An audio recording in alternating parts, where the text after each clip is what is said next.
Hi, today I'll be teaching you how to draw this cute donkey cartoon with basic art supplies. I'm using a Sharpie to directly draw onto my sketchbook, but if you're a beginner, you can always use a pencil first. I'm starting with an oval for the mouth, inside which I have placed the nose and the smile. An inverted U becomes the face and curved V's for the ears. When you break down any drawing into small shapes, it becomes very easy to handle any subject. Whenever you're drawing a cartoon, you can always draw the legs a little shorter to make your entire cartoon look much cuter.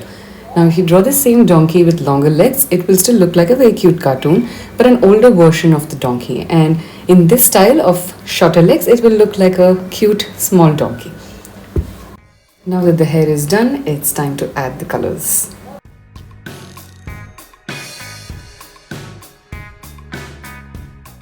I'm using Brustro Sketchbook, which is about 180 GSM. It is not ideal for layering of watercolors, but it is still okay if I'm going to add one layer. So if you don't have any watercolor sheets, but you're still keen to start watercolors, then don't worry too much about the paper yet. Definitely you will have to use less water, and in this style that I'm doing right now, you will still be able to enjoy doing some amount of watercolors, especially if you're a beginner. Here I have mixed a little bit of black and brown to create this dirty shade of color for the donkey. You can also mix like an olive green and black to get another shade. The brush that I'm using is from the candy set of Toms, and the paints that I'm using is Camel artist grade watercolors.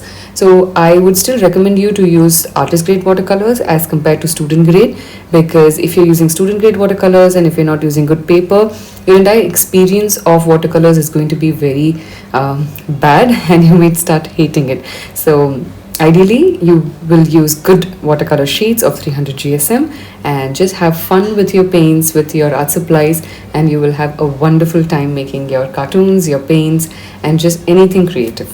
I hope today's video was useful for you. Do like, share, and subscribe to my channel, and I'll see you soon for the next one. Bye bye.